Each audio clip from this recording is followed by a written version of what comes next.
Ethan Harper, a veteran marine biologist, was exploring the waters near the barrier reef, filming sea life as usual, when a massive whale suddenly swallowed him whole. His team froze in shock, helplessly watching as the giant creature's mouth closed around him. Just minutes later, Ethan burst back to the surface, gasping for air, and what he said next left everyone speechless. "You're not going to believe what I saw in there," Ethan said between breaths. He looked more thrilled than scared, which was strange considering he'd just been inside a whale. "Man, are you all right?" one of his teammates asked, eyes wide with concern. Understandably, everyone was still trying to process what they'd just seen. "We thought that whale had eaten you for good," Claire, one of his closest teammates, said as she helped pull him onto the boat.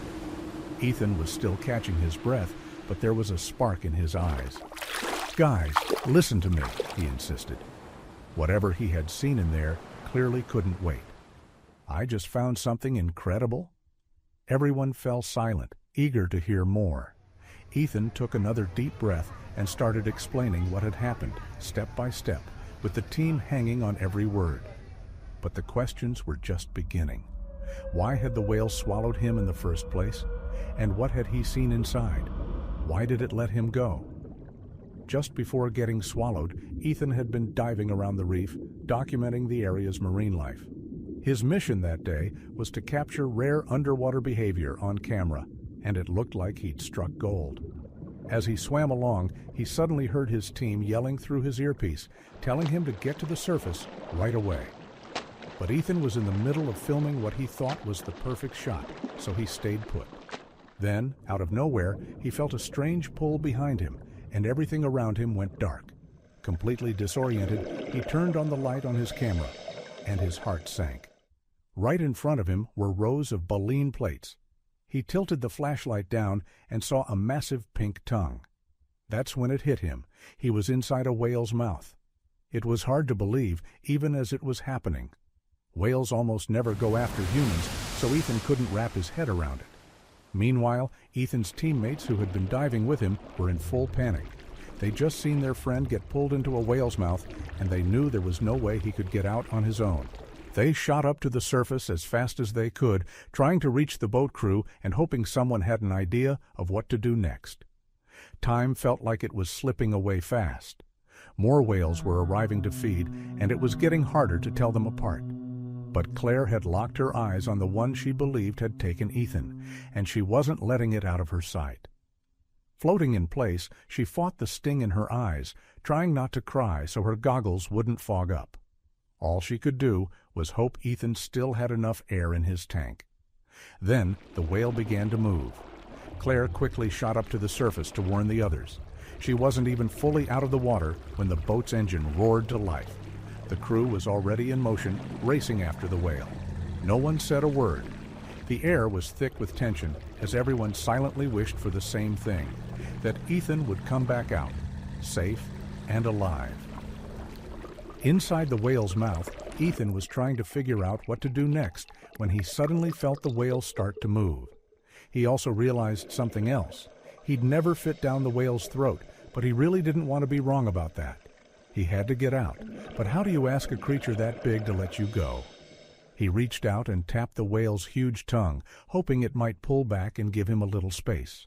Instead, it shifted upward and pressed hard against the roof of the mouth, trapping him even more. "No, no, no," Ethan muttered, frustration building fast.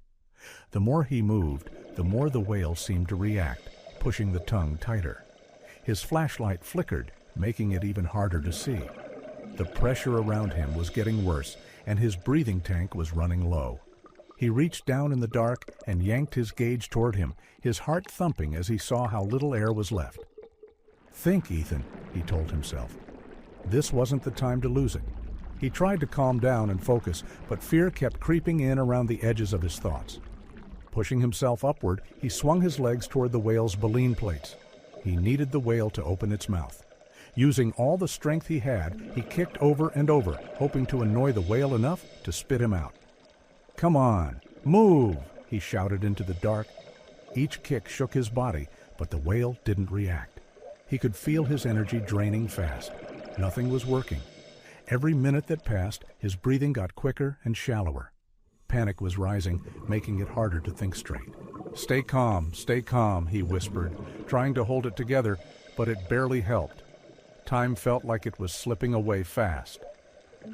Come on, open up, he yelled again, pounding the whale's tongue, but his strength was fading. He could feel it, his air, his hope, his fight. It was all running low. Ethan leaned back against the whale's huge tongue, doing his best to keep his breathing steady.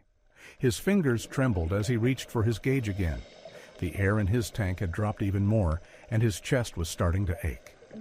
I have to get out, he whispered, barely able to speak. He tried to stay calm, scanning for any glimmer of light, any sign of a way out. But there was nothing, just darkness and the sound of his air fading.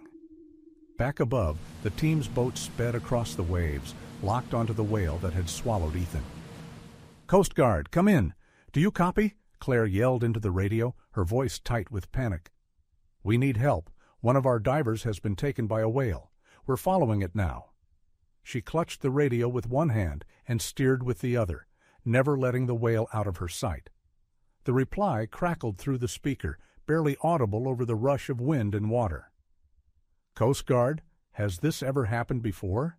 What should we do? She asked, her voice tense with urgency.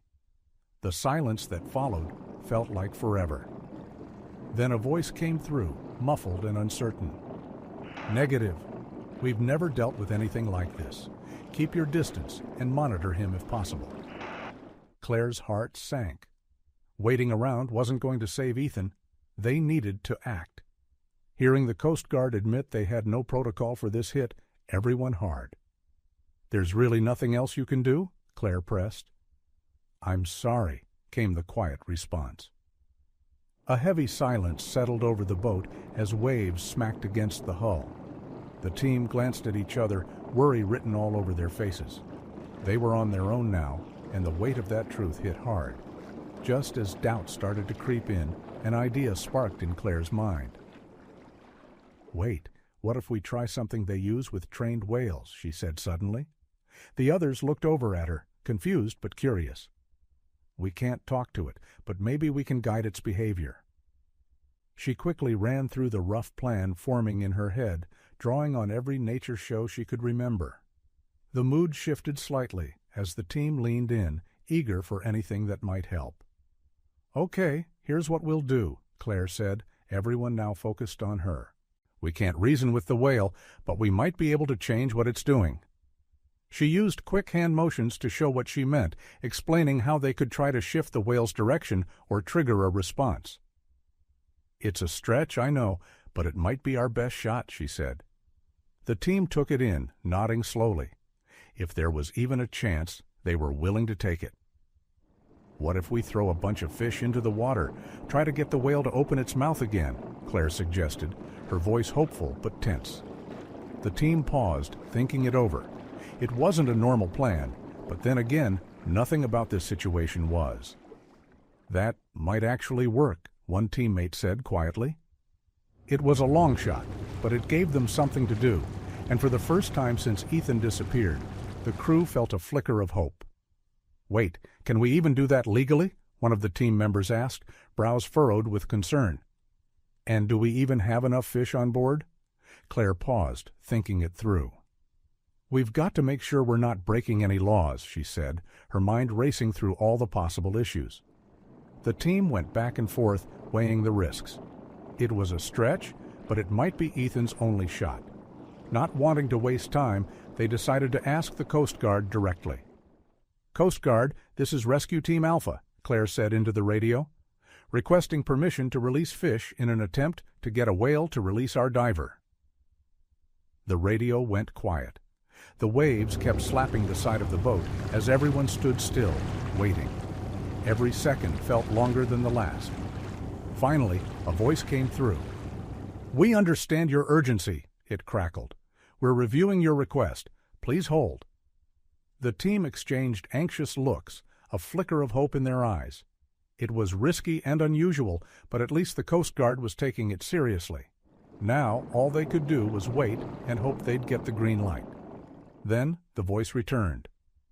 Permission granted. You may proceed with your plan. Relief swept across the team. All right, get those fish ready. Let's make it count, Claire said, her tone sharp and focused. Everyone moved at once, pulling together every fish they had on board. They were about to try something they'd never trained for, but they had to believe it might work. A few minutes later, the Coast Guard radioed again. A nearby support boat had located the type of fish this whale preferred, and they were on their way. We'll be there shortly, the voice confirmed. The team let out a collective breath. Okay, let's get ready, Claire called. Everyone double-checked their gear, making sure nothing was out of place. The ocean felt bigger than ever as they waited, tension building with each wave. They stood together on deck, eyes fixed on the open sea. Where is the Coast Guard? It's been a while, one teammate muttered, pacing. Claire tried to stay calm, but her thoughts kept going back to Ethan. He's strong, she told the group, mostly to convince herself. But the weight of not knowing was heavy. The sun was dipping lower, casting long shadows and stretching time even more. Then finally, they spotted it, a boat heading their way, loaded with fish. "They're here!" Claire shouted, her voice filled with relief. The team rushed to grab the boxes and started setting up. "Everyone ready?" she called out. "Ready," came the replies. All eyes turned back to the whale as they geared up to carry out a plan that just might save Ethan's life. The crew gathered near the edge of the deck, each holding a fish. "Please let this work," Claire murmured as she gave the signal. One by one, they tossed the fish into the water. The boat went quiet, everyone watching the bait drift out. If the whale responded, this might be the moment they'd been praying for. "Come on," someone whispered. This was it. Everything was riding on this. Inside the whale, Ethan was still fighting the darkness, doing everything he could to find a way out. He tapped along the slick, curved walls, his air running dangerously low, and his strength fading fast. "Please, just let me out," he whispered into the still air. He had no idea that just outside, his team was tossing fish into the water, hoping to save him. Every second dragged by in silence as he pushed at every surface, looking for any kind of escape. His breathing grew shallow, and it felt like the walls were pressing in tighter. He knew he was running out of time, but he couldn't give up. He kept tapping frantically, palms slipping along the smooth baleen plates, fingers searching for any kind of gap. His flashlight flickered again, casting quick, jumpy shadows across the inside of the whale's mouth. He couldn't see much, but he kept going, hoping the whale would react. Then he felt something shift. The water moved around him, pulling slightly toward the front of the mouth. "Something's happening," he said under his breath, heart thudding with cautious hope. The whale was starting to stir, reacting to his tapping, and likely to the smell of fish outside. The current began to pick up, and Ethan tightened his grip on his camera, bracing himself for whatever was coming next. Light started to break through as the whale's mouth slowly opened. The current pushing him forward got stronger, and he could feel the pull urging him toward the exit. The whale's massive tongue shifted beneath him, and Ethan took a deep breath, staying steady as the creature continued to open up. He leaned forward, preparing to be pushed out through the narrow gap. Just as he was being drawn toward the opening, Ethan noticed something strange along the walls. Even in the low light, he could see clusters of odd barnacles and unusual growths clinging to the slick surfaces. It was incredible, like a tiny ecosystem thriving right inside a whale's mouth. Amazed, he quickly raised his camera and snapped a photo, wanting to capture the rare sight before he was carried out with the flow. He stared in awe for another moment, then took a few more shots, determined not to miss it. His hands were shaking, but he held the camera steady. The light from outside was getting stronger, and the pressure around him was easing. "Almost out," he whispered. He could feel his air nearly gone, but he knew he'd have to reach the surface fast once he broke free. With barely any air left, Ethan kicked hard and swam upward, fighting against the fading strength in his body. His breaths came fast and shallow, each one sharper than the last. "Come on," he urged himself, eyes fixed on the light above.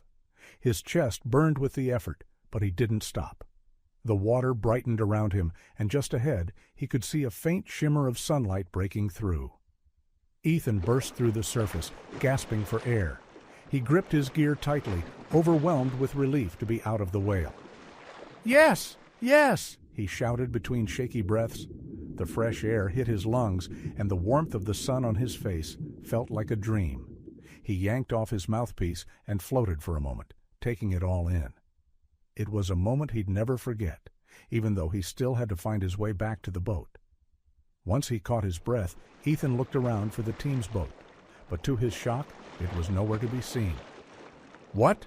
Where is everyone?" he called out, spinning in circles in the open water. The relief he'd felt moments earlier started to fade, replaced by the unsettling realization that he was completely alone. His heart raced as he turned in every direction, hoping to spot any sign of help. Bobbing in the waves, Ethan kept searching the horizon, hoping to see that familiar boat. "They have to be nearby," he said under his breath, shielding his eyes from the sun's glare. He squinted, trying to see farther, but the ocean stretched endlessly around him. The gentle rise and fall of the waves felt less peaceful now. He felt small and exposed out there alone. He ripped off his goggles and wiped his eyes, trying to get a clearer view. "Come on, focus," he urged himself, trying to push the panic aside. He kicked lightly to stay above water, spinning slowly as he searched. His energy was limited, and he knew he couldn't afford to waste it. Still, he kept scanning, hoping for even a glimpse of the boat cutting through the water. A wave smacked into his face, splashing salt water into his eyes and mouth. He coughed and blinked, trying to stay above the next swell. "Hold it together, Ethan," he said to himself, forcing calm into his voice. The current pulled at him from all sides as he fought to stay upright. He wiped his eyes again and tried to figure out where he was. Fatigue was starting to set in. His arms and legs burned from swimming, and his breaths were coming shorter. "I can't keep this pace," he gasped, each word a struggle. Every kick felt heavier, like something was dragging him down. He spun in the water again, desperate to spot something, anything that meant rescue. "Don't stop now," he whispered, willing his body to push forward. Looking around, Ethan realized he'd drifted far from the barrier reef. The coral, the fish, everything familiar, was gone. "How did I get this far out?" he said aloud, stunned. With no landmarks and nothing solid beneath him, he felt more lost than ever. He had to face it. He was alone, floating in the middle of the open sea with no clear direction to go. He knew he couldn't burn through what energy he had left. Carefully, he leaned back into the water, letting himself float. "Stay calm. Just stay calm," he repeated, trying to push the fear back. The ocean gently lifted and lowered him as he breathed slowly, focusing on staying steady. He had to believe that the others were looking for him, and that they'd find him before time ran out. On the boat, Claire scanned the horizon, her eyes darting across the endless stretch of water, desperate for any sign of Ethan. She squinted at a faint shape in the distance, unsure what she was seeing. "Hey, over there!" she shouted, waving the crew over. "I see something!" The team rushed to her side, grabbing binoculars and leaning over the rail to get a better look. They stared hard, trying to make out the small figure drifting in the sunlit waves. Even though they were close to the whale, Claire's worry started to grow. What if they'd followed the wrong one this whole time? "No, this can't be," she muttered, frustration tightening in her chest. She glanced back at the others, tired, pale, and still hoping. They'd been tracking the whale for hours, believing it was the one that swallowed Ethan. "We can't stop now," she told them firmly. They had to keep going, no matter what. Then Claire pointed out a tiny dot on the horizon, convinced she was looking at Ethan. "There, look," she said, stretching her arm toward it. "That has to be him." She peered through the binoculars again, her pulse picking up. The rest of the team looked uncertain, but Claire didn't back down. "I'm sure of it," she said, her voice steady. "We can't just sit here while he's out there alone." The team hesitated, reminding Claire they still had to stick to the Coast Guard's plan. "We can't take that risk," one of them said.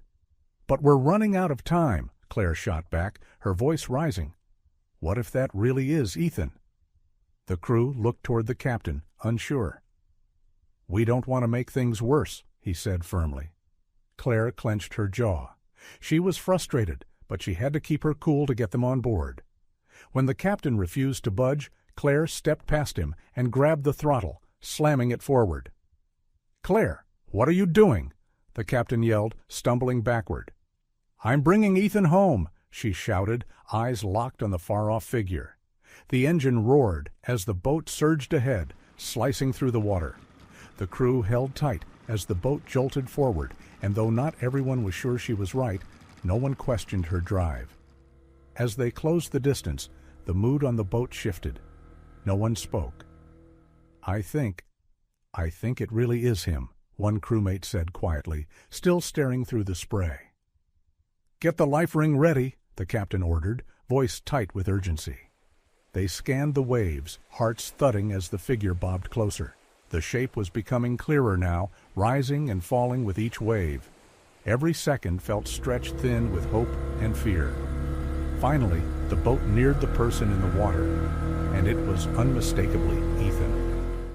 "It's him! That's really him!" Claire cried, her voice breaking with relief. The whole crew rushed to the edge, eyes locked on Ethan's weak form, barely staying above the surface. "Get the life ring overboard!" the captain barked. In moments, the orange preserver splashed into the water, landing just inches from Ethan's outstretched hand. Just as Ethan was starting to black out, the boat reached him. "He's slipping under! Hurry!" someone shouted. The waves kept pushing, and Ethan's fingers slid off the life preserver. "Come on, Ethan, hang on!" Claire cried, her voice shaking. She could see his eyes fluttering, barely able to focus. The team edged the boat closer, seconds dragging by as they reached out with a rescue pole, trying to grab him in time. Without a second thought, Claire dove straight into the water, swimming hard toward Ethan. She reached him fast, wrapping one arm around his shoulder and waving to the team. "I've got him!" she yelled. Fighting the waves, she kept him above water until they could get closer. One crew member tossed the preserver back around him, and together they pulled both Claire and Ethan onto the boat, their hands scraped and raw from the effort.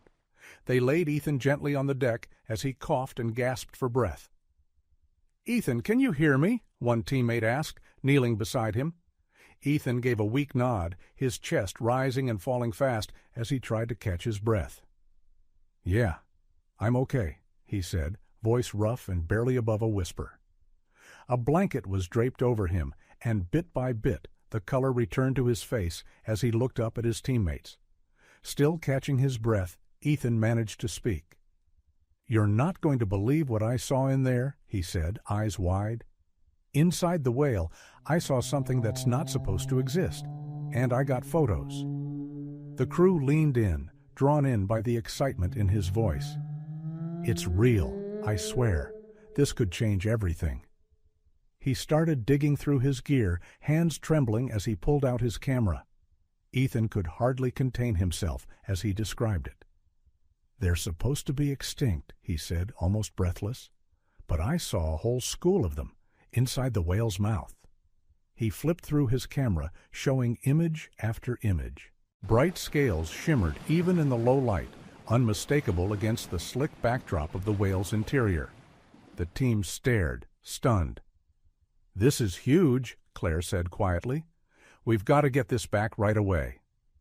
Back on shore, Ethan sat down to go through his footage, carefully documenting everything he'd seen. In front of a group of fascinated marine experts, he played back the videos. "Right here," he said, pointing at the screen, "is where I spotted the first one." The footage flickered, showing a shadowy shape, then several more. And they're all swimming together. The room filled with gasps as the rare fish came into view. News of the discovery spread quickly, catching the attention of the local Wildlife Institute. "We'd like to partner with you on this," the director said, shaking Ethan's hand. "This find is incredible, and we're ready to provide full support." Researchers gathered around, asking questions and congratulating him on the discovery. Ethan smiled, overwhelmed by the response. "I'm just glad we have this chance to learn from it," he said sincerely. Ethan was honored with a medal for his groundbreaking contribution to marine biology. "Your courage and dedication have opened a new chapter in our understanding of ocean life," the presenter announced as Ethan stood proudly on stage, smiling as the crowd erupted in applause. His eyes scanned the audience until he found Claire and the rest of the crew, all standing and cheering. He held the medal up high, not just for himself, but for all of them. His story and the footage he captured quickly became a major force in raising awareness about marine conservation. News stations aired his unbelievable journey, and classrooms across the country began using his findings to teach students about the ocean. "We've got to protect these animals and the places they live," Ethan said in interviews, speaking from the heart about how fragile the underwater world truly is. His experience gave people a rare and powerful look at life in the deep, and it sparked a movement. If you found Ethan's journey as incredible as we did, be sure to like, subscribe, and share this story.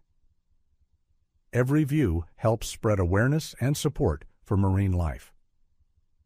Let's keep the conversation going and protect what matters most.